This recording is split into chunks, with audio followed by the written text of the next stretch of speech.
on the water and soil. He's the Chief Sustainability Officer of Eco Integrated Technologies. His results were accepted by the EPA, and Scott Smith joins us now from East Palestine. Scott, great to have you with us. As we mentioned, you were hired independently by some residents there in Ohio to see what's in their water, see what's in their soil, see what's in their air. What did you find?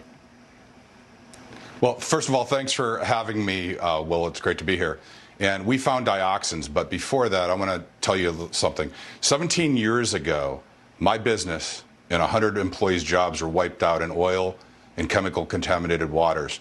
That's when I realized that water testing and remediation were seriously flawed. And ever since this experience, I go into communities affected by water contamination, and I help people get the truth so they don't have to go through what I went through. And here's the main lesson. You can't find what you don't look for. We started looking for dioxins last week in February. Well, we got initial results back. We got the water results back. We don't even have the soil and air. And we found dioxins. And dioxins essentially are the fentanyl of chemicals. And why? Because they're measured in parts per quadrillion. As much, I've never heard of parts per quadrillion, and I've been doing this for a long time. Just to put it in perspective, lead, metals, other chemicals are measured in parts per billion or parts per million. 1 part per quadrillion is equivalent, if you have 20 trillion pennies, to 1 penny. That's how sensitive it is. And what is the health risk of dioxins? Well, it's related to Agent Orange, and if you can look it up, I'm not a toxicologist. I've got a lot of experts. We have a great team.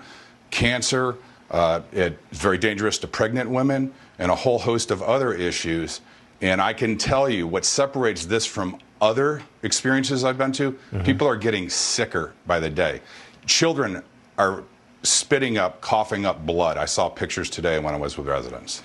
So, Scott, you mentioned you can't find what you don't look for. You looked for dioxins. You've been doing this, as you mentioned, I think you said some 60-odd incidences you have investigated independently since the one that you lived through yourself. I know you've said this, Scott.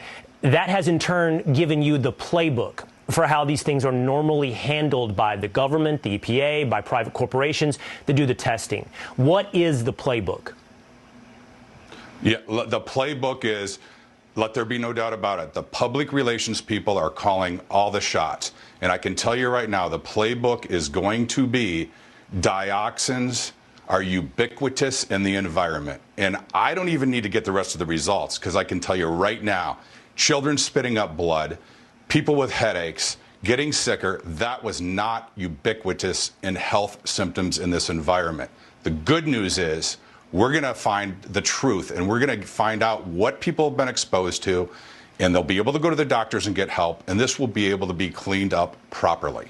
Oh, that's where I want to finally arrive at in our conversation, Scott. I know you tested furnace filters because it's the greatest indication of what's in the air and what people have actually inhaled. I know you're going to look at water and soil as well. And I appreciate you're not a toxicologist. I appreciate the limits of your own expertise. But having done this 60 times, to your point, what is your outlook for East Palestine, Ohio? Is it that the dioxins can be removed and people can again live in this village? Or what is the prescription for the cure here in this village and for these people? Well, there's a great expert team. You got to solve the problem. Like Einstein said, you got to admit there's a problem, and then we can solve it. We need to admit there's a problem here and work together. I also want to say furnace filters. If you want to know what people were breathing in their lungs, the furnace filter is the closest thing to opening up someone's lung. And I want to tell you a quick story. Last night I was at a community fair with Courtney Miller and other residents. We went from the EPA table to the railroad table to the CTEH, that's the contractor. We went to the EPA, they said, we're not testing furnace filters. The railroad is. We went to the railroad, they said, we're not testing furnace filters, CTEH is. So we did that round robin, and we found out there may be other people testing furnace filters, but we're going to get all these furnace filter results in over the next 15 to 30 days. Well, I appreciate the note of optimism, by the way, Scott. In order to correct a problem, you have to accurately diagnose it.